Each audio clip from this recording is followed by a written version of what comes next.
मुझे मेरे दोस्त ने शहर के एक बहुत ही मशहूर कैफे में इनवाइट किया। मैंने तुरंत सोनिया को कॉल की क्योंकि मैं अक्सर नाइट पार्टी में उसके साथ ही जाता था। मैंने उससे कहा, पहले क्यों ना लॉन्ग ड्राइव पर चलें, लेकिन उसने सुनते ही साफ इनकार कर दिया। मैं बहुत हैरान हुआ क्योंकि सोनिया को लॉन्ग ड्राइव बहुत पसंद है। ऐसे में उसका इनकार मुझे बिल्कुल भी समझ नहीं आया। तो मैं हैरानी से बोला, सब ठीक तो है? आज सोनिया मैडम इनकार कर रही हैं। मैंने शरारती लहजे में कहा। मेरी बात पर वो उखड़ कर बोली, मेरी तबीयत कुछ ठीक नहीं है, मैं बस सोना चाहती हूँ। उसकी बात सुनकर मैंने तुरंत कहा, ठीक है, फिर मैं भी नहीं जाता। लेकिन मेरी बात का उसने कोई जवाब नहीं दिया और बिना बाय कहे उसने फ़ोन बंद कर दिया। तो मुझे थोड़ी सी चिंता हुई कि कहीं उसकी तबीयत ज़्यादा खराब ना हो गई हो। दिल किया कि उसके घर चला जाऊं और हाल चाल ले लूं, लेकिन फिर पार्टी में लेट हो जाता, इसलिए इरादा बदल दिया। मैंने सोचा कि पार्टी से जल्दी निकलकर सोनिया के घर चला जाऊंगा। ये ख्याल मुझे बिल्कुल ठीक लगा और मैं अपनी तैयारी करने लगा। पार्टी शहर के बहुत ही अच्छे कैफे में रखी गई थी। जब मैं अपनी धुन में गाड़ी की चाबी उंगली में घुमाते हुए कैफे के अंदर दाखिल हुआ तो रंग बिरंगी लाइटों के सैलाब में हल्की हल्की हंसी मजाक और खूबसूरत म्यूजिक ने मेरा मूड बहुत अच्छा कर दिया। पार्टी के माहौल में हर तरफ खुशबू फैली थी। म्यूजिक की रोमांटिक धुनें हवा में लहरा रही थीं और लोग बेफिक्र होकर एक दूसरे की कंपनी एंजॉय कर रहे थे। नाइट पार्टी मेरी जान थी। यही वजह थी कि मैं यहाँ आकर एकदम फ्रेश हो जाता था। मैं मुस्कुराते हुए बार काउंटर की तरफ जा ही रहा था कि अचानक मेरी नजर कोने में खड़ी हुई सोनिया पर पड़ी। मैं चौंक गया।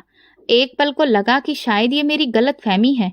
भला सोनिया इस पार्टी में कैसे आ सकती है? वो तो बीमार थी।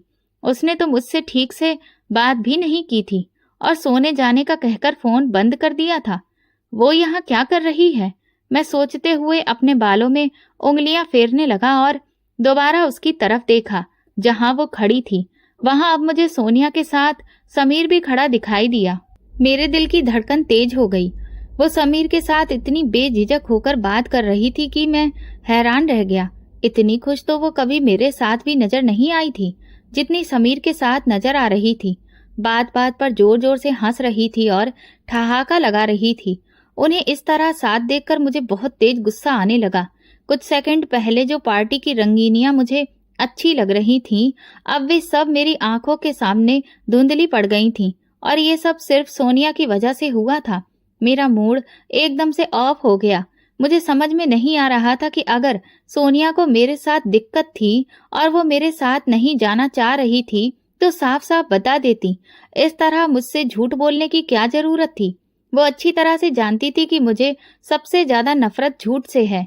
मैंने हमेशा सोनिया को ये बात समझाई थी कि सच बोलकर चाहे जितना मेरा नुकसान कर देना, मगर मुझसे कभी झूठ मत बोलना। लेकिन इसके बावजूद उसने मेरा भरोसा तोड़ा था। मैं इस बात से बहुत बेचैन था कि इतनी सी बात पर उसने मुझसे झूठ क्यों बोला। ये सवाल बार बार मेरे दिमाग में गूंजने लगा। मैं जानता था कि मेरा गुस्सा बहुत बुरा असर दिखाता है, इसलिए मैंने खुद को संभालने की कोशिश की और धीरे धीरे कदम बढ़ाता हुआ सोनिया के पास जा पहुंचा। मैं खामोशी से उसके पीछे जाकर खड़ा हो गया, लेकिन इतनी कोशिशों के बावजूद मैं अपने गुस्से को कंट्रोल नहीं कर पा रहा था। अचानक सोनिया ने नाक सिकोड़ते हुए समीर से कहा, ये खास खुशबू तो अरहान इस्तेमाल करता है। और फिर वो इधर उधर देखने लगी। जैसे ही वो पलटी तो मुझे देखकर थोड़ा सा परेशान हो गई। उसकी आंखों में हैरानी और परेशानी साफ दिख रही थी, लेकिन फिर जल्दी ही उसने चेहरे के एक्सप्रेशन बदल लिए और खुद को रिलैक्स दिखाने की कोशिश की। तुम? सोनिया ने हैरानी से पूछा। मैंने कंधे उचकाते हुए कहा, क्यों? मुझे यहाँ आने से किसी ने मना किया है क्या? लेकिन तुम तो कह रहे थे कि लॉन्ग ड्राइव पर चलना है। हाँ, वो मैंने तुम्हारे साथ प्लान किया था, लेकिन तुम्हारी तो तबीयत खराब थी और तुम्हें जल्दी सोना था, इसीलिए मैंने प्लान कैंसिल कर दिया और यहाँ आ गया। वो मेरी बात सुनकर नजरें चुराने लगी। तुम तो बता रही थी कि तुम्हारी तबीयत बहुत खराब है, तुम्हें तो इस वक्त अपने बिस्तर पर होना चाहिए था, मगर तुम तो समीर के साथ यहाँ पर गुलछर्रे उड़ा रही हो। गुलछर्रे उड़ाने के लिए तुम्हारी तबीयत बिल्कुल ठीक हो गई थी, है ना? मैंने अपने शब्दों को चबाते हुए कहा। उसके चेहरे का रंग उड़ गया और वो एकदम गुस्से में आ गई। तुम किस तरीके से मुझसे बात कर रहे हो? What nonsense. अरे वाह, अब तो अजब जमाना आ गया है, उल्टा चोर कोतवाल को डांटे। मैं उसके गुस्से भरे लहजे से बिखर गया। इतने में समीर हमारे बीच आ गया और बोला, क्या हो गया है गाइस, तुम दोनों आराम से भी तो बात कर सकते हो। मगर मैं गुस्से से उसकी तरफ पलटा और उसकी आंखों में आंखें डालकर बहुत तैश में बोला, बेहतर होगा कि तुम हमारे बीच से निकल जाओ, वरना। वरना क्या मतलब है? तू मुझे धमकी दे रहा है? वो आंखें निकालते हुए बोला। मैंने भी उसी अंदाज में जवाब दिया, हाँ, यही समझ लो। इससे पहले कि समीर और कोई गलत बात करता या फिर हम एक दूसरे का गिरेबान पकड़ लेते, सोनिया ने मुझे पीछे करते हुए गुस्से में कहा, अरहान, अपनी लिमिट क्रॉस मत करो। मैं हैरान रह गया। वो मुझे समीर के सामने तमीज सिखा रही थी। मैं उसकी इस बात पर भी उखड़ गया। कौन सी लिमिट क्रॉस कर दी है मैंने? कुछ साफ साफ बताना पसंद करोगी? इसे लिमिट क्रॉस करना नहीं कहते तो फिर क्या कहते हैं? जिस बदतमीजी से तुमने मुझसे कहा कि मैं समीर के साथ गुलछर्रे उड़ाने आई हूँ, तुम्हें यह कहने का अधिकार किसने दिया है? मेरे और तुम्हारे बीच सिर्फ दोस्ती है, हमारी कोई शादी नहीं हो गई है कि तुम मेरे पति हो और मुझ पर इस तरह का अधिकार जताओ। और ना ही मैं तुम्हारी कोई प्रॉपर्टी हूँ कि तुम्हारी मर्जी के बिना कहीं जा नहीं सकती। मेरा दिल करेगा तो मैं किसी से भी बात करूंगी, पार्टी में जाऊंगी, हर जगह। तुम्हारा छल्ला बनने का मुझे कोई शौक नहीं है। आइंदा जब मुझसे बात करो तो सोच समझकर किया करो कि किससे बात कर रहे हो। सोनिया की ये बात सुनकर मैं संजीदा अंदाज में हंसते हुए बोला, तुम्हें तो बहुत बड़ी बड़ी बातें करनी आती हैं। मेरे ख्याल में अगली बार कॉलेज की डिबेट में जरूर हिस्सा लेना चाहिए। लेकिन मेरी बात का जवाब देने की बजाय सोनिया चुपचाप दूसरी ओर देखने लगी। इतने में समीर ने सोनिया से कहा, क्यों ना हम रूफ पर चलें, वहां अच्छी हवा चल रही है। लेकिन सोनिया ने तुरंत मना कर दिया, नहीं, मैं यहीं ठीक हूँ। समीर कंधे उचकाकर वहां से चला गया। न जाने क्यों सोनिया का उसका इनकार करना मुझे बहुत अच्छा लगा। मेरे दिल में जो उसके लिए गुस्सा था वो अचानक खत्म हो गया। मैं उसे फिर मनाने की कोशिश करने लगा, लेकिन वो मुंह फुलाए नाराज खड़ी रही। मैंने उसे समझाते हुए कहा, मैं भी तुम्हें अपनी दोस्त की तरह ही समझता हूँ, इसीलिए तुम्हारी फिक्र करता हूँ। तुम जानती हो कि मेरे दिल में तुम्हारे लिए क्या क्या एहसास और जज्बात हैं। फिर भी तुम मुझे परेशान करती हो। अगर तुम्हें पार्टी में आना ही था तो मुझसे झूठ बोलकर, धोखा देकर आने की क्या जरूरत थी? सोनिया की आंखों में शोले भड़क उठे। क्या फिजूल बातें कर रहे हो अरहान? मैं तुम्हें क्यों धोखा दूंगी? मेरा बस मूड बन गया तो चली आई। मैंने एक पल रुक कर कहा, तो फिर तुम मुझे भी साथ चलने के लिए कह सकती थी, लेकिन तुम तो समीर के साथ आई थी। ये बात मुझे अच्छी नहीं लगी। क्यों? इसमें क्या बुरा लगने वाली बात है? वो और ज्यादा गंभीर होते हुए बोली, ये मेरी जिंदगी है, इसे जैसे चाहूं जीऊंगी। न जाने क्यों उसकी आंखों में एक अजीब सी बगावत नजर आई और मैं चुप हो गया, क्योंकि मैं उसे खोना नहीं चाहता था। लेकिन ये भी सच था कि मैं उसे किसी और के साथ नहीं देख सकता था। सोनिया ने गहरी सांस ली और बोली, देखो अरहान, एक बात गांठ बांध लो, आइंदा जब मुझसे कोई बात करना तो सोच समझ कर करना। उसकी बात सुनकर मैं अपना आपा फिर से खोने लगा। अगर तुम चाहती हो कि मैं सोच समझकर बात करूं, तो तुम भी अपने दोस्तों का चुनाव ठीक से करो। ये शहरी टाइप लड़कों के साथ हंसी मजाक बात करना, इन सब से बचो। अच्छा, अब तुम मुझे बताओगे कि मुझे किससे बात करनी है और किससे नहीं? वो गुस्से से बोली, ये तुम्हारी बहुत बड़ी भूल है अरहान। ये कहकर उसने टेबल से अपना पर्स उठाया और आगे बढ़ गई। मुझे लगा जैसे मेरी जान निकल गई हो। मैं समझ चुका था कि अब हमारे बीच बात बहुत ज्यादा बढ़ चुकी है। हालांकि इसमें गलती उसी की थी, लेकिन वो मानने को तैयार ही नहीं थी। मेरा गुस्सा और बढ़ने लगा। मैं तुरंत उसके पीछे भागा और उसे रोकने की कोशिश की। कहाँ जा रही हो? अब आ ही गई हो तो पार्टी एंजॉय करके ही चलते हैं। लेकिन वो मेरी बात अनसुनी करती हुई बाहर निकल गई। उस वक्त मुझे एहसास हुआ कि शायद मैं कुछ ज्यादा ही आगे बढ़ गया था। मैं जानता था कि वो मुझसे नाराज होकर जा रही है, इसीलिए मैं फिर उसके पीछे लपका और बोला, सोनिया, क्या दिक्कत है तुम्हारी? वो पलटी और शेरनी की तरह गरजी, अरहान, क्या दिक्कत है तुम्हारी? मैं मुस्कुराकर उसकी आंखों में देखने लगा और कहा, मेरी दिक्कत तुम हो। चलो आओ पार्टी में चलते हैं, मूड ठीक हो जाएगा, फिर घर चली जाना। तो वो बोली, नहीं, अब मेरा पार्टी अटेंड करने का मन नहीं है। वैसे भी मेरे सिर में बहुत दर्द है, मुझे घर जाना है। मैंने कहा, अच्छा चलो, थोड़ी देर यहीं बाहर टहल लेते हैं, अच्छी हवा लगेगी तो मूड ठीक हो जाएगा। मेरी बात सुनकर उसकी आंखों में उलझन सी चमक उठी और वो धीरे से बोली, अरहान तुम समझ क्यों नहीं रहे? जब मैं कह रही हूँ कि मुझे घर जाना है तो बात खत्म। ये कहकर जैसे ही वो मेरे बगल से निकलने लगी, मैंने उसका हाथ पकड़ लिया। मेरे ऐसा करने पर वो गुस्से में बोली, छोड़ो मेरा हाथ। उसका ये तरीका मुझे बहुत बुरा लगा, फिर भी मैंने सोचकर कि वो परेशान है, उसका हाथ नहीं छोड़ा और मजाक में कहा, ये हाथ जो मैंने पकड़ा है ये छोड़ने के लिए नहीं पकड़ा। इस पर वो और ज्यादा गुस्सा हो गई और हाथ छुड़ाते हुए चिल्लाई, तुम पागल तो नहीं हो गए हो अरहान? किस भाषा में समझाऊं तुम्हें? कैसे समझाऊं कि मुझे अकेला छोड़ दो? भगवान के लिए मुझे अकेला छोड़ दो। मैंने उसे और ज्यादा परेशान करने के बारे में सोचकर कहा, अगर हिम्मत है तो अपना हाथ छुड़वा कर दिखाओ। उसके और मेरे बीच ये तकरार चल ही रही थी कि अचानक एक बूढ़ा आदमी अपनी चिल्लाती हुई आवाज में जोर से बोला, ए लड़के, ये क्या हो रहा है?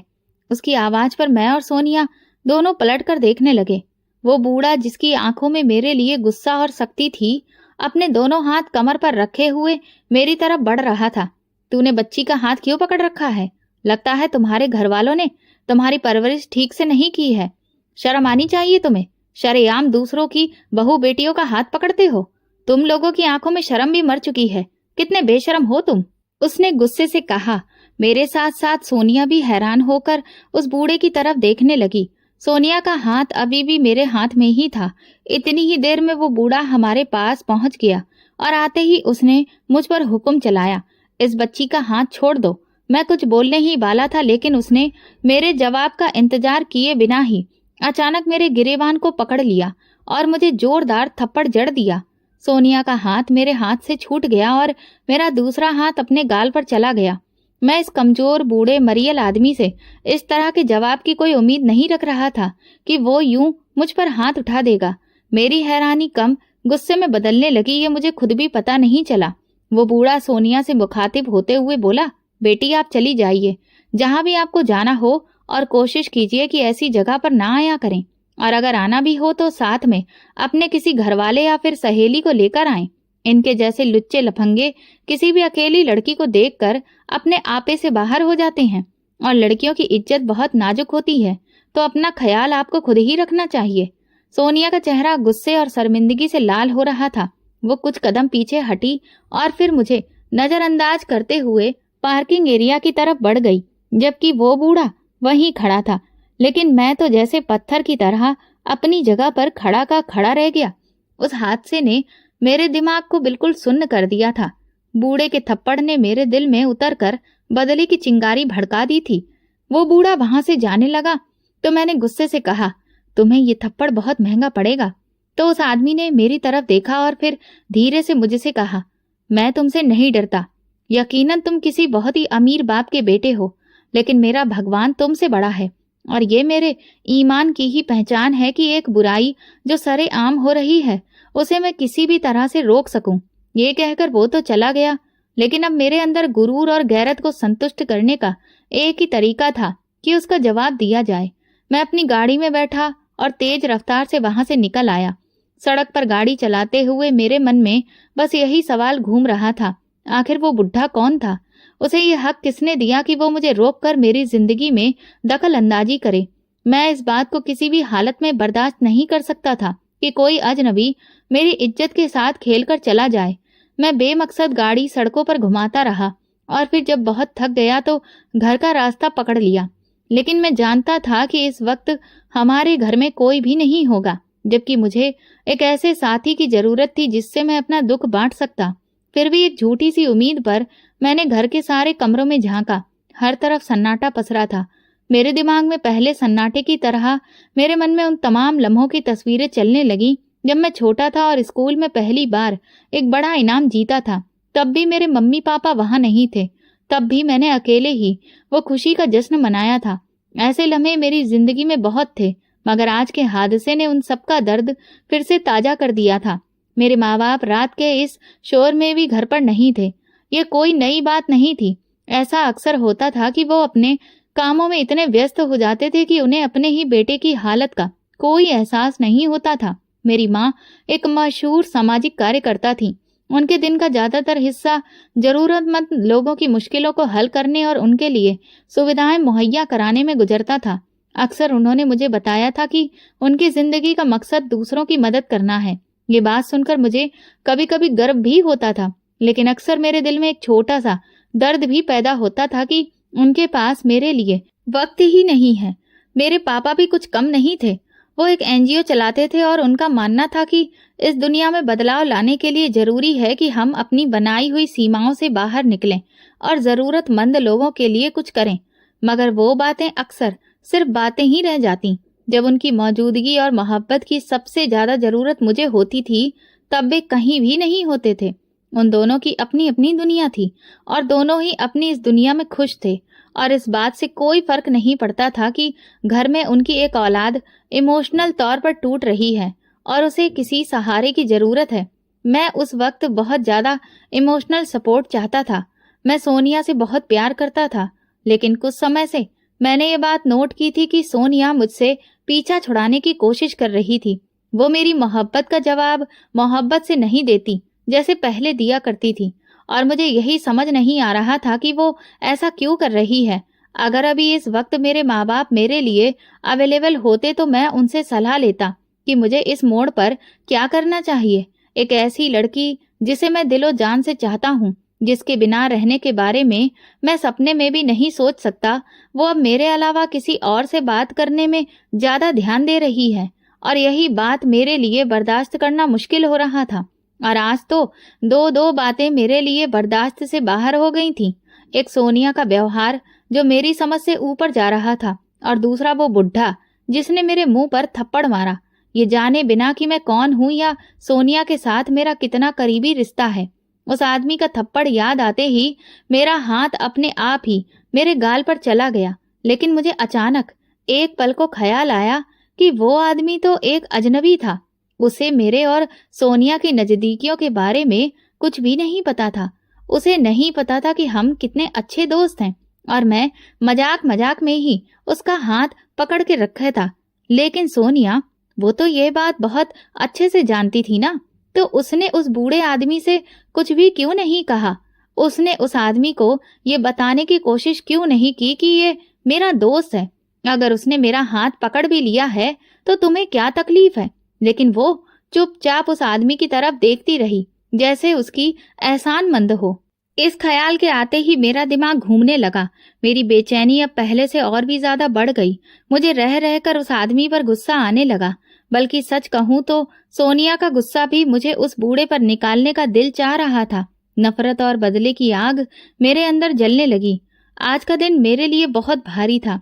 बूढ़े के थप्पड़ और सोनिया की बेरुखी ने मेरे दिल में एक गहरी चोट लगा दी थी। मैं इस बारे में बात करना चाहता था, लेकिन किससे बात करता? यहाँ तो मैं अकेला था। मैं सोफे के कोने में बैठकर सोचने लगा।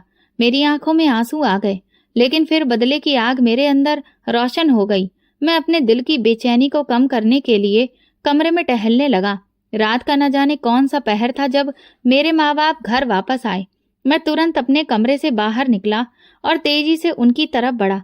वे मुझे देखकर हैरान होकर बोले कि मैं अब तक क्यों जाग रहा हूँ और सोया क्यों नहीं। मैंने हिम्मत जुटाकर अपनी माँ से कहा, माँ, मुझे आपसे कुछ बात करनी है। माँ ने मेरी बात सुनकर मुझे थकी थकी नजरों से देखा। बेटा, अभी नहीं, मैं बहुत थकी हुई हूँ, कल बात करेंगे। और ये कहकर वो अपने कमरे में चली गईं। मेरे पापा भी मेरी तरफ देखकर थके हुए लहजे में बोले, बेटा, कोई जरूरी बात है तो कल कर लेना, आज हम बहुत थके हुए हैं। और वे भी अपने कमरे में चले गए। मेरे दिल में दुख और गुस्से की लहरें दौड़ने लगी। मैंने सोचा कि शायद मेरे माँ बाप को इस बात से कोई फर्क ही नहीं पड़ता कि मैं कितना परेशान हूँ। शायद मैं उनकी जिंदगी में एक ऐसी चीज हूँ जिसकी जरूरत उन्हें कभी महसूस ही नहीं होती। लिहाजा मैंने खुद को तसल्ली देते हुए कहा कि अब मुझे खुद ही बड़ा हो जाना चाहिए। मैं कब तक उनके ऊपर निर्भर रहूंगा? मुझे अपने मामले में किसी से सलाह मशवरे की जरूरत नहीं है, बल्कि जो चीज मुझे तकलीफ देती है उनसे छुटकारा हासिल करना मुझे खुद ही सीखना होगा। इसलिए मैंने उस बूढ़े से बड़ा सा बदला लेने का पक्का इरादा कर लिया और दिल ही दिल में प्लानिंग करने लगा कि सबसे पहले उस आदमी के बारे में जानना चाहिए कि वो कौन है और कहाँ रहता है। मैंने अपने कुछ काबिल और भरोसेमंद दोस्तों को कॉल किया और इस पूरे वाक्य के बारे में बताया। सबने मेरी बात ध्यान से सुनी और फिर कुछ नहीं तो यही राय दी कि इस मामले को यहीं पर छोड़ दो। लेकिन मेरा गुस्सा था कि रुकने का नाम ही नहीं ले रहा था। मुझे हर हालत में कैसे भी करके बदला लेना ही था। मैं रातों को सो नहीं पा रहा था। उस बूढ़े का थप्पड़ मेरे चेहरे पर छप गया था। ये थप्पड़ सिर्फ मेरे चेहरे पर नहीं बल्कि मेरी इज्जत के ऊपर भी पड़ा था। इसलिए एक दिन मैंने बिना सोचे समझे ही संजय को कॉल कर दिया। वो 2-3 बार जेल जा चुका था और अपराध का रिकॉर्ड भी रखता था। उससे मुलाकात एक नाइट पार्टी में हुई थी। बंदा मुझे काफी दमदार लगा तो मैंने उससे हाय हेलो रख ली थी। आज वही हाय हेलो मेरे काम आ गई। मेरे जिगरी दोस्त जो मुझे बदला लेने के इरादे से दूर रहने की सलाह दे रहे थे, वहीं पर जब मैंने संजय से इस बारे में बात की तो उसने मुझे हिम्मत देते हुए कहा, ये तो कोई बड़ी बात नहीं है। अगर आप अपने दिल की भड़ास निकालना चाहते हैं तो जरूर निकालो। मैं इस मामले में पूरी तरह से आपके साथ हूँ। उसका बस ये कहना ही मेरे लिए काफी था, क्योंकि ये बात मेरे मन में बैठ चुकी थी कि जब तक मैं बदला नहीं ले लेता मुझे चैन नहीं मिलने वाला। और इस जज्बे को और ज्यादा भड़काने में संजय ने मेरा पूरा साथ दिया। मैं दिन की रोशनी में संजय को उस कैफेटेरिया के पास लेकर गया और फिर उसे सारी बात पॉइंट टू पॉइंट बताई। संजय ने मेरी बात ध्यान से सुनी और फिर बड़े ही बेफिक्र अंदाज में बोला, आप उससे बदला लेना चाहते हो, लेकिन कैसा बदला? क्या आप उसे कोई नुकसान पहुंचाना चाहते हो? मैंने ठंडे लहजे में जवाब दिया, अभी मैं इस बारे में कुछ कह नहीं सकता हूँ, लेकिन इतना जरूर है कि मैं उसे ऐसा सबक सिखाना चाहता हूँ कि वो सारी जिंदगी याद रखे। संजय ने मेरे कंधे पर हाथ रखते हुए वादा किया, मैं आपके साथ हूँ। जहाँ आप कहोगे मैं आपकी मदद के लिए मौजूद रहूंगा। हमने फिर ये डिसाइड किया कि उस बूढ़े की निगरानी करेंगे, उसके रोजाना के रूटीन पर नजर रखेंगे ताकि हमें उसकी कमजोरी का अंदाजा हो और किसी मौके पर उसके खिलाफ कोई कदम उठाने का मौका मिल सके। अगले दिन से हमने बूढ़े की हर एक एक्टिविटी पर नजर रखना शुरू कर दी। वो सुबह एक स्कूल में जाता था और फिर वहां बच्चों को पढ़ाता था और शाम को घर चला जाता था। रोजाना का यही रूटीन था। हम दोनों एक कैफेटेरिया में बैठकर उसे देखते और वक्त वक्त के साथ उसकी हर एक हरकत पर नजर रखते। शुरू शुरू में कुछ खास तो सामने नहीं आया, मगर फिर एक दिन हमें एक ऐसा मौका मिला जिसने हमारे इरादों को एक नया मोड़ दे दिया। एक दिन जब हम कैफेटेरिया में बैठे थे तो वो टीचर विनोद अपने स्कूल से बाहर निकला और उसके साथ में एक लड़की भी थी जिसने अपने चेहरे को दुपट्टे से कसकर बांध रखा था। उसके चेहरे से आंखों के सिवा कुछ भी नजर नहीं आ रहा था। वो दोनों स्कूल के सामने कुछ देर रुके। टीचर ने उसके सर पर प्यार से हाथ रखा और मुस्कुराते हुए कुछ बातें की। ये नजारा हमारे लिए हैरान कर देने वाला था। संजय ने मेरी तरफ देखा और कहने लगा, क्या ये इसकी कोई स्टूडेंट हो सकती है या शायद कोई करीबी रिश्तेदार? ये इसकी बेटी तो नहीं है कहीं? मैं संजय की बात सुनकर एकदम से चौंक गया और उसकी तरफ पलटकर देखा। संजय की बात मेरे दिमाग में जाकर अटक गई। मैंने दोबारा पलटकर लड़की की तरफ देखा। वो अब उसके पास से जा चुकी थी और बस स्टॉप की तरफ उसने रास्ता मोड़ लिया। टीचर की बेटी, मैंने धीरे से कहा। अगर ये लड़की टीचर की बेटी है तो फिर बदले का इरादा तो साफ हो गया ना। ये ख्याल आते ही मेरे चेहरे पर एक जहरीली मुस्कुराहट फैल गई और संजय भी मेरे इरादे को भांपते हुए मेरी तरफ मुस्कुराकर देखने लगा। अगले कुछ दिन हमने उस लड़की की सख्त निगरानी करना शुरू कर दी। हर सुबह उसे टीचर के साथ स्कूल से निकलते हुए और कुछ दूरी पर बस स्टॉप तक जाते हुए देखा। फिर अकेले बस में सवार होकर वो चली जाती। हमने वक्त नोट कर लिया था कि वो कब यहाँ से गुजरती है और कब हमें उसे अपने कब्जे में लेना है।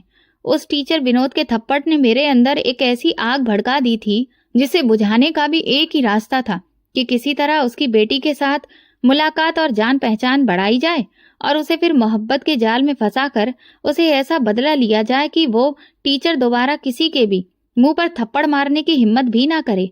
1 हफ्ते की कड़ी निगरानी से मैं ये बात तो समझ गया था कि टीचर इस स्कूल के बगल में ही रहता है और उसका परिवार भी यहीं पर है और ये लड़की जिसे इसका गहरा रिश्ता है वो यकीनन इसकी बेटी ही होगी, क्योंकि ये लड़की जब सुबह निकलती थी तो शाम को वापस उस स्कूल में आती जाती रहती थी और वो भी उनके साथ ही रहती थी। इसके अलावा मैंने उन दोनों बाप बेटी को कहीं और भी आते जाते नहीं देखा। अब मुझे सिर्फ ये जानना था कि वो लड़की कहाँ जाती है, क्या करती है और उसका रूटीन क्या है। मैंने ये भी महसूस किया कि वो बहुत मासूम और खामोश स्वभाव की लड़की थी। शायद उसने कभी किसी गैर इंसान से बात भी नहीं की हो। यही तो वो बात थी जो मुझे उस लड़की की तरफ खींच रही थी। मैंने उसके मामले को जब अच्छी तरह से समझ लिया तो मेरी जान में कुछ बातें आईं, जिनमें से ये एक थी कि वो एक गर्ल्स स्कूल में टीचर है और रोज सुबह वहीं पर पढ़ाने के लिए जाती है और शाम से जरा पहले वो अकेली वापस आ जाती है। एक दिन जब मैंने उसे अपने स्कूल जाने के लिए निकलते देखा तो मैं भी उसके पीछे पीछे चलने लगा और उसे एक दो आवाज दी। उसने पलटकर देखा, मगर किसी भी बात का जवाब दिए बिना ही वो तेज तेज कदमों से चलती रही। उसके इस तरह से खामोश रहने और नजरअंदाज करने से मेरे अंदर गुस्सा और ज्यादा भड़क गया था। मैं सोचने लगा कि आखिर मैं कब तक इस तरह से इसके पीछे पीछे भागता रहूंगा। संजय ने भी एक दिन परेशान होकर मुझसे कहा कि इस मामले का कुछ और हल भी तो निकल सकता है, लेकिन इस पर मेरा दिल नहीं माना। लेकिन एक दिन जब अपने घर से निकली वो और अपने रोज के रास्ते पर जाने की जगह वो एक गली में मुड़ गई जिसका दूसरा सिरा बाजार की तरफ जाता था, तो मैं ये देखकर बहुत खुश हो गया कि आज वो बाजार जा रही है। यकीनन आज तो मुझे उससे बात करने का ज्यादा मौका मिल जाएगा। मैं भी धीरे धीरे उसका पीछा करने लगा। मेरे देखते ही देखते वो एक कॉस्मेटिक की दुकान के अंदर चली गई, तो मैं दुकान से बाहर ही लगकर खड़ा हो गया और उसके बाहर आने का इंतजार करने लगा। जब वो कुछ जरूरी चीज लेकर दुकान से बाहर निकली तो मैंने मौका देखकर उसके सामने जाकर कहा, हेलो, मैं आपसे कुछ बात करना चाहता हूँ। वो एकदम से सहम गई और नजर झुकाकर जल्दी से आगे बढ़ने लगी। मैंने कहा, देखिए, डरिए मत, मैं आपको कोई नुकसान नहीं पहुंचाना चाहता, बस आपसे दोस्ती करना चाहता हूँ। मेरी बातों का उस पर कोई भी असर नहीं हुआ। वो तुरंत वहां से तेज तेज चलने लगी। उसके चेहरे पर छाई हुई बेचैनी मुझे दुपट्टा लपेटने के बावजूद भी छुप नहीं पा रही थी। लेकिन मैंने हिम्मत नहीं हारी और फैसला किया कि एक ना एक दिन तो उसे मैं अपनी तरफ खींच के ही रहूंगा। अगले दिन वो जैसे ही बाहर निकली मैंने उसके पीछे चलना शुरू कर दिया और लगातार उससे बात करने की कोशिश करने लगा। देखिए, मुझे आपकी खामोशी बहुत पसंद आई है। ऐसी लड़कियां बहुत कम मिलती हैं, मैंने कहा, लेकिन उसने कोई जवाब नहीं दिया। उसका ये ठंडा रवैया मेरे लिए एक चैलेंज बन गया था। मैं हर रोज उसके रास्ते में आकर खड़ा हो जाता, यहाँ तक कि मैं उसके साथ बस स्टॉप पर भी जाकर खड़ा हो जाता, मगर वो मुझे लगातार इग्नोर करती। जाने क्यों मुझे सोनिया का ख्याल भी आता था। सोनिया भी तो मुझे ऐसे ही इग्नोर कर रही थी। सोनिया का ख्याल आते ही मेरे दिल में एक टीस सी उठती थी। लेकिन मैं अब इस रोज रोज के पीछा करने से बहुत थक चुका था। वो किसी भी हालत में कोई भी रिएक्शन देने को तैयार नहीं थी। मुझे वैसा लगने लगा जैसे मैं किसी दीवार के ऊपर अपना सिर मार रहा हूँ और अपना वक्त बर्बाद कर रहा हूँ।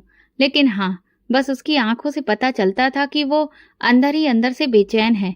जब मैंने देखा कि पीछा करने का कोई खास फायदा नहीं हो रहा और ना ही वो मेरी बात सुन रही है, तो एक दिन मौका को गवाए बिना मैंने उसका रास्ता रोक लिया और बड़े ही नरमी से उससे बात करते हुए कहा, मैंने जब से आपको देखा है मेरा दिल आप पर मर मिटा है। मैं जब तक आपको देख ना लूं मुझे चैन नहीं आता। मैं इतने दिनों से आपके पीछे पीछे आ रहा हूँ, लेकिन आपने मुझे कभी भी कोई वैल्यू नहीं दी। कभी तो मेरी किसी बात का जवाब दे दीजिए। मेरी बात सुनकर उसने पहली बार मेरी तरफ नजर उठाकर देखा तो उसकी आंखों में मुझे बहुत ज्यादा बेबसी नजर आई। मैं फिर से मासूम सूरत बनाकर उससे कहा, आप मुझसे दोस्ती करेंगी? भरोसा करिए, मैं आपको बहुत खुश रखूंगा। उसकी आंखों से अंदाजा हो गया था कि वो मुझसे बहुत बुरी तरह से डर गई है और यही वजह थी कि वो आगे जाने की जगह अपने घर की तरफ वापस मुड़ गई। उस घर की तरफ जाते देखकर मेरा दिमाग गुस्से से भरने लगा। आखिर कितने दिन तक मैं उस लड़की के पीछे पागलों की तरह फिरता रहूंगा। मैं गुस्से में घर जाने की जगह कैफेटेरिया में आकर बैठ गया और अपने लिए कॉफी का ऑर्डर दिया। मुझे आज फिर सोनिया बहुत ज्यादा याद आई तो मैंने उसे कॉल मिलाई, लेकिन वो बार बार काट देती थी। इससे मुझे और ज्यादा झुंझलाहट होने लगी। मैंने अपनी कॉफी खत्म की ही थी कि अचानक सोनिया समीर के साथ इस कैफे के अंदर दाखिल होती हुई दिखाई दी। गुस्से से मेरी कनपटी जलने लगी। मैं जिस टेबल पर बैठा था वो कैफे के पिलर की आड़ में थी, इसीलिए कैफेटेरिया में दाखिल होते हुए मुझ पर डायरेक्ट उसकी नजर नहीं पड़ सकती थी। लेकिन मैं दरवाजे से आने वाले हर इंसान को बहुत आसानी से देख सकता था। थोड़ी देर बाद मैंने फिर कॉल की तो उसने कॉल उठा ली। मैंने उससे पूछा कि वो कहाँ है, तो वो कहने लगी कि मैं इस वक्त घर पर हूँ। मेरे घर में कुछ मेहमान आए हुए हैं और उनके साथ मैं बहुत बिजी हूँ। जबकि वो ठीक मेरे सामने ही समीर के साथ बैठकर आराम से कॉफी पी रही थी। उसका झूठ दूसरी बार मैंने पकड़ा था। भगवान जाने इससे पहले वो मुझसे कितनी ही बार झूठ बोल चुकी थी। ये ख्याल आते ही मेरा दिल उसकी तरफ से बहुत ज्यादा खट्टा हो गया और मैं अपनी जगह से उठा और सीधा उसकी टेबल पर चला गया। कुर्सी घसीटकर ठीक उसके पास जा बैठा। वो मुझे देखकर परेशान हो गई, जबकि समीर के चेहरे पर एक अजीब सी हैरानी उभर आई। मैंने वेटर को बुलवाया और कहा, आज की कॉफी मेरी तरफ से। मैं जानता था कि सोनिया को कौन सी कॉफी पसंद है, इसलिए मैंने उसका ऑर्डर दिया और खामोशी से उठकर खड़ा हो गया, क्योंकि आज मैंने सोनिया को अपनी मोहब्बत से आजाद कर दिया था। मैं अपनी मोहब्बत को आए दिन एक नए चेहरे के साथ नहीं देख सकता था। इससे पहले भी वो कई लड़कों के साथ घूमती फिरती थी। मुझे लगा कि शायद मेरी मोहब्बत उसे बदल देगी और वो मेरी हो जाएगी, लेकिन ऐसा नहीं हो सका। इसलिए बजाय उसे बुरा भला कहने के या फिर दोबारा तमाशा करने से मुझे ये बेहतर लगा कि मैं खुद ही उसकी जिंदगी से निकल जाऊं। इसलिए मैंने उसे गुड लक कहा और तेज कदमों से अपनी गाड़ी में आकर बैठ गया। ये मोहब्बत भी कितनी बेकार चीज है, इंसान को किसी काबिल नहीं छोड़ती। मैंने दुख से सोचा, मैं मोहब्बत तो छोड़ सकता हूँ लेकिन बदला नहीं। स्कूल के सामने खड़े उस बूढ़े को देखकर मेरे अंदर फिर से आग सुलगने लगी, तो मैंने तुरंत संजय को कॉल मिलाया और उससे कहा, मैं जिस इरादे पर काम कर रहा था अब वो मुझे कामयाब होता हुआ दिखाई नहीं दे रहा है। लिहाजा अब मैं एक और प्लान पर काम करना चाहता हूँ। क्या तू इस सिलसिले में मेरी मदद करेगा? तो संजय ने हाँ बोल दिया, क्योंकि अब मुझे इतना समझ आ गया था कि ये लड़की उसी आदमी की बेटी ही थी जो मेरे मोहब्बत के जाल में तो फंस नहीं रही थी, बल्कि उल्टा अब तो ऐसा हो रहा था कि बस स्टॉप तक उसके साथ उसका कोई ना कोई भाई या फिर वो बूढ़ा खुद जाता था, और वापसी पर भी जब वो बस स्टॉप पर उतरती तो उनके घर का कोई ना कोई उसे लेने के लिए आया होता था। यकीनन उसने अपने घर में कोई ना कोई ऐसी बात जरूर की थी जिसकी वजह से अब कोई ना कोई उसके साथ आने जाने लगा था। मैं भी उसका पीछा करते करते थक गया था, क्योंकि सोनिया की मोहब्बत में भी मैं इसी तरह से दौड़ता रहा था। इसलिए मैंने संजय से कहा, अब मैं इस लड़की को अगवा करना चाहता हूँ, और ये कैसे करना है इसका प्लान तू बना, क्योंकि मेरा दिमाग अब काम नहीं कर रहा है। तो उसने मेरे कंधे पर हाथ रखकर कहा, आप बिल्कुल भी फिक्र ना करें, आप सब कुछ मुझ पर छोड़ दीजिए, बस इतना बता दीजिए कि उसे लेकर कहाँ पर आना है। तो मैंने उसे अपने फ्लैट की लोकेशन समझाई और कहा, किसी भी तरह से लड़की वहां पहुंच जानी चाहिए। उसने कहा, ठीक है, आपका काम हो जाएगा। अगले दिन वो जैसे ही स्कूल से निकली और बस स्टॉप की तरफ बढ़ने लगी, मैंने संजय को इशारा किया। हमने उसका पीछा किया और जैसे ही वो अकेली हुई, मैं पीछे से जाकर उसके मुंह पर हाथ रख दिया और संजय ने उसे मजबूती से पकड़कर गाड़ी की पिछली सीट पर फेंका।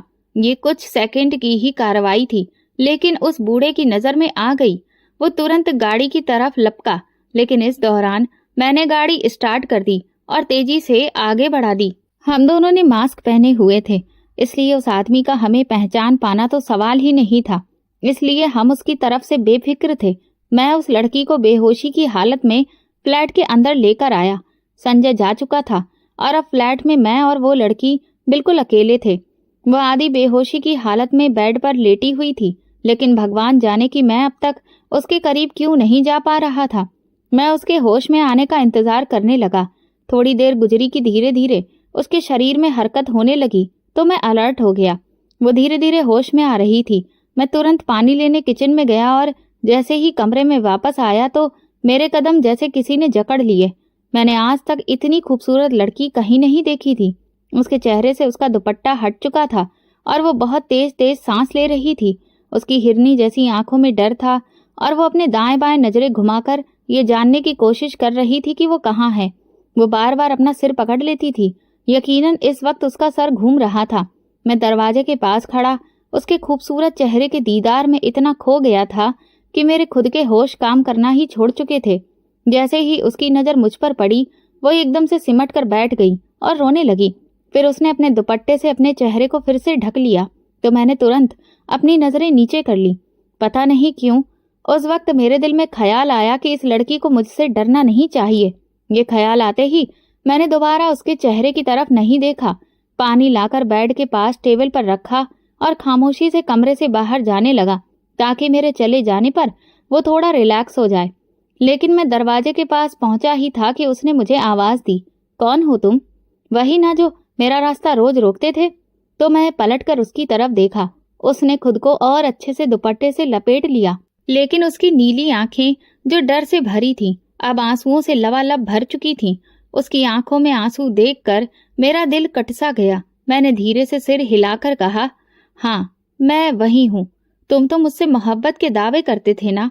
तुम्हारे लिए क्या मोहब्बत का मतलब यही है कि अगर कोई मना कर दे तो उसे जबरदस्ती उठाकर बेइज्जत कर दो? वो बहुत ही कड़क लहजे में बोली। तो मैं उसकी खूबसूरत आवाज सुनकर शर्मिंदा सा हो गया। सच्चाई ये नहीं है, मैंने तुरंत गंभीर लहजे में धीरे से कहा। तो उसकी आंखें हैरानी से फैल गईं और वो बेड से उतरकर दीवार का सहारा लेकर खड़ी हो गई। अच्छा तो फिर बताओ हकीकत क्या है? मैंने उससे कहा, मुझे बदला लेना था, ये उसी का नतीजा है। तो वो हैरान होकर मेरी तरफ देखती रही। बदला? किससे लेना था तुम्हें? मैंने नजरें उठाए बिना दूसरी तरफ देखते हुए कहा, तुम्हारे बाप ने मेरे मुंह पर थप्पड़ मारा था, इसीलिए मैंने ये फैसला किया था कि तुम्हारे बाप को इस थप्पड़ का मजा जरूर सिखाऊंगा। वो मेरी बात सुनकर डर से कांपने लगी। फिर उसने कमरे से भागने की कोशिश की तो मैंने उसे पकड़ लिया और गुस्से से कहा, खबरदार जो इस कमरे से बाहर निकलने की कोशिश की, वरना मुझसे बुरा कोई नहीं होगा। वो जोर जोर से पागलों की तरह चिल्लाने लगी। मुझे उस पर इतना गुस्सा आया कि मैंने अपना हाथ उसके मुंह पर थप्पड़ मारने के लिए उठाया ही था कि उसने अपने नाजुक हसीन हाथ मेरे आगे जोड़ दिए। मुझे जाने दो, मुझ पर तरस खाओ, मैं पहले ही बहुत दुखों की मारी हूँ। तुम जिसे मेरा पिता समझकर मुझसे बदला ले रहे हो, वो मेरे पिता नहीं हैं, बल्कि मेरे चाचा हैं। मेरे माँ बाप तो एक हादसे में इस दुनिया को छोड़कर चले गए थे। मैं एक अनाथ लड़की हूँ। पहले ही मेरी चाची मेरी वजह से चाचा से बहुत लड़ती रहती है कि इसे घर से निकाल दो, हम अपने बच्चों का खर्चा उठाएं या फिर इसका।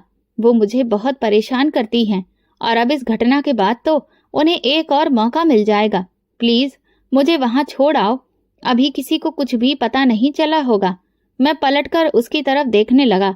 उसकी नीली आंखों में एक उम्मीद थी कि मैं उसकी बात मान जाऊंगा। उसकी और मेरी जिंदगी एक जैसी थी। वो बिना माँ बाप के पली थी और मैं माँ बाप के होते हुए भी अकेला पला था। हमारी कहानी लगभग एक जैसी थी। शायद इसी वजह से मेरे दिल में बदले की आग ठंडी पड़ गई। मैंने कहा, ठीक है चलो, मेरे साथ चलो। मैंने उसे गाड़ी में बिठाया और इज्जत से उसके घर जाकर छोड़ दिया। फिर खुद कैफेटेरिया चला गया। लेकिन मैं नहीं जानता था कि मेरी वजह से उस लड़की पर अब क्या कयामत टूटेगी। मैं अभी वहां पर बैठा ही था कि तभी अचानक मुझे तेज तेज चीखने चिल्लाने की आवाज सुनाई दी। जब मैंने पलटकर पीछे देखा तो वहां का नजारा देखकर मेरे होश उड़ गए। उस लड़की की चाची ने उसे बहुत जोर से धक्का देकर घर से बाहर फेंक दिया था। वो लड़की धड़ाम से जाकर बाहर गिरी, जिससे उसकी बांह छिल गई और खून निकलने लगा। वो घर के बाहर गिरी पड़ी थी और तभी उसकी चाची ने एक छोटा सा थैला उसके मुंह पर फेंका। वो बहुत बुरी तरह से रो रही थी और घर के अंदर जाने की कोशिश कर रही थी, लेकिन उसे फिर से किसी ने धक्का देकर बाहर फेंक दिया। कॉफी का पहला घूंट लेते हुए जब मेरी नजर उस पर पड़ी तो मेरे पैरों तले से जमीन खिसक गई। हे भगवान, ये लड़की दरवाजे पर इस तरह से पड़ी हुई रो क्यों रही है? अभी तो ठीक ठाक अंदर गई थी। क्या इसके चाचा ने इसे अंदर नहीं आने दिया? मैं तुरंत कैफेटेरिया से बाहर निकला कि तभी मैंने उसकी चाची को उसे पीटते हुए देखा। वो चिल्ला चिल्ला कर उसे पीटते हुए कह रही थी, खबरदार जो मेरे घर में कदम रखने की कोशिश भी की और यहाँ आस पास भी नजर आई, जिसके साथ मुंह काला करके आई है, वापस उसी के पास चली जा। मेरी भी जवान बेटियां हैं, मैं तेरी वजह से उनका भविष्य दांव पर नहीं लगा सकती। वो बेचारी लड़की रो रो कर अपनी बेगुनाही साबित करने की कोशिश कर रही थी, लेकिन उसकी चाची को उस पर जरा भी रहम नहीं आया और उसने दरवाजा बंद कर दिया। फिर वो लड़की अपना बैग उठाकर आसपास देखने लगी। उसके पास से गुजरते हुए कई मर्द उसे घूर घूर कर देख रहे थे। ये सब देखकर मुझसे रहा नहीं गया, लेकिन मुझे समझ में नहीं आ रहा था कि मैं क्या करूं। रात का अंधेरा छा चुका था और यह अंधेरा उसे भी बुरी तरह डरा रहा था। वो अंधेरे रास्ते की तरफ निकल गई। शायद उसे पता भी नहीं था कि वो कहाँ जा रही है। मैं भी उलझन में वहीं खड़ा रहा और सोचने लगा कि ये सब क्या हो गया। मैं अभी अपनी सोच में डूबा ही हुआ था कि तभी अचानक सड़क से एक तेज रफ्तार गाड़ी निकली और उसमें से लड़कों के हूटिंग करने की आवाजें आ रही थीं। मैंने जैसे ही उन्हें देखा, मैं पहचान गया। इनमें से कई लड़के उन क्लब्स में आते थे जहां मैं जाया करता था, और ये लड़के शरीफ नहीं थे। ये लड़कियों के साथ सिर्फ टाइम पास करते थे और उन्हें खिलौना समझते थे। वो उसी रास्ते की तरफ गए जिधर वो लड़की कुछ देर पहले गई थी। ये देखकर न जाने क्यों मेरे शरीर में अचानक से बिजली दौड़ गई और मैं भी अपनी गाड़ी में बैठकर उस रास्ते पर निकल गया। जैसे ही मैं कुछ दूर पहुंचा, सामने का नजारा देखकर मेरे होश उड़ गए। वो लड़के उस लड़की को जबरदस्ती अपनी गाड़ी के अंदर खींच रहे थे और वो अकेली ही उनसे खुद को बचाने की कोशिश कर रही थी। मैं तुरंत गाड़ी से निकला और उनमें से दो के मुंह पर कसकर घूंसा जड़ दिया, जिससे वे घबरा गए। और ये सोचकर कि कहीं उनकी करतूत पुलिस तक न पहुंच जाए, तुरंत गाड़ी में बैठकर वहां से भाग खड़े हुए। वो लड़की वहीं सड़क पर बैठ गई और फूट फूट कर रोने लगी। मैंने उससे कहा, मैं जानता हूं कि ये सब मेरी वजह से हुआ है, इसीलिए तुम प्लीज मुझे एक मौका दो। मैं ही इस सब को ठीक कर दूंगा। शायद उसके पास भी अब और कोई सहारा नहीं था, इसलिए जब मैंने उसका बैग उठाया तो वो चुपचाप मेरे साथ आकर गाड़ी में बैठ गई। आंसू लगातार उसके गालों पर बह रहे थे और ये सब देखकर मुझे लग रहा था कि जैसे मेरा दिल कट रहा हो। वो बेचारी बेगुनाह थी और सिर्फ मेरी वजह से बदनाम हो गई थी। गाड़ी चलते चलते न जाने मेरे मन में क्या ख्याल आया कि मैंने उसकी तरफ मुड़कर कहा, मुझसे शादी करोगी? तो वो हैरानी से मेरी तरफ देखने लगी। मैंने कहा, मैं तुम्हारे साथ एक पवित्र रिश्ता रखना चाहता हूँ और शादी से बढ़कर कोई रिश्ता पवित्र नहीं है। तो उसने सर हिलाकर अपनी स्वीकृति दे दी। अगले ही दिन हमने कोर्ट मैरिज कर ली और मैं उसे घर ले आया। मैंने सोच लिया था कि उसकी जिंदगी जो मेरी वजह से इतनी मुश्किलों का शिकार हुई थी, अब मैं उसे खुशियों से भर दूंगा। वो भी एक बहुत ही बड़े दिल वाली लड़की साबित हुई। मेरी पत्नी बनने के बाद उसने मेरी सारी गलतियों को माफ कर दिया और मुझे वो प्यार दिया जो कभी मेरे माँ बाप से भी नसीब नहीं हुआ था। जो वफादारी मैं अब तक सोनिया में ढूंढता रहा, वो मुझे मेरी पत्नी से मिली। पहले तो मेरे माँ बाप को इस रिश्ते से ऐतराज हुआ, लेकिन जब मैंने अपनी पूरी गलती उनके सामने साफ तौर पर रख दी, तब उन्होंने भी मेरे फैसले को बिल्कुल सही ठहराया। सच कहूं तो ये सब जो कुछ भी हुआ वो था तो गलत, लेकिन इसका अंजाम मुझे मेरी सच्ची खुशियों से मिला। हाँ, मेरे मन में ये बात जरूर रहती थी कि शायद मेरी पत्नी मुझसे वैसे प्यार नहीं करती जिसे मैं सच्चा कह सकूं, लेकिन जल्दी ही वो दिन भी आया जब उसने खुद मुझे अपनी मोहब्बत का इजहार किया। और फिर उस दिन को सेलिब्रेट करने के लिए मैं उसे शाम को डिनर डेट पर ले जाने लगा।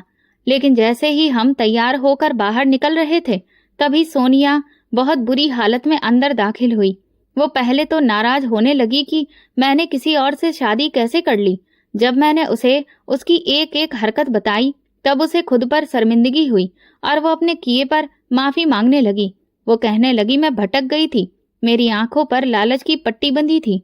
मुझे लगा समीर तुमसे ज्यादा पैसे वाला है और वो मुझे वो सारी खुशियां देगा जो तुम नहीं दे सकते, लेकिन वो तो सिर्फ टाइम पास कर रहा था, मेरे साथ ही नहीं कई और लड़कियों के साथ भी। अब मुझे अपनी गलती का एहसास हो गया है। प्लीज तुम मुझे माफ कर दो, इस लड़की को तलाक दे दो और मुझसे शादी कर लो। मैंने उससे कहा, शादी कोई बच्चों का खेल नहीं है। अब मैं तुमसे नहीं, अपनी पत्नी से बहुत प्यार करता हूँ और मरते दम तक करता रहूंगा, इसलिए आज के बाद अपनी शक्ल भी मत दिखाना। ये कहते हुए मैं अपनी पत्नी का हाथ पकड़कर गाड़ी में बैठा और वहां से निकल गया और पीछे सोनिया फूट फूट कर रोती रह गई। तो दोस्तों, अगर आपको हमारी कहानी पसंद आई हो तो कमेंट करके ज़रूर बताएं। वीडियो को लाइक करें और ज़्यादा से ज़्यादा शेयर करें। अगर आप मेरे चैनल पर नए हैं तो नोटिफिकेशन बेल को ज़रूर दबा दें ताकि अगली अपडेट सबसे पहले आपको मिले। धन्यवाद।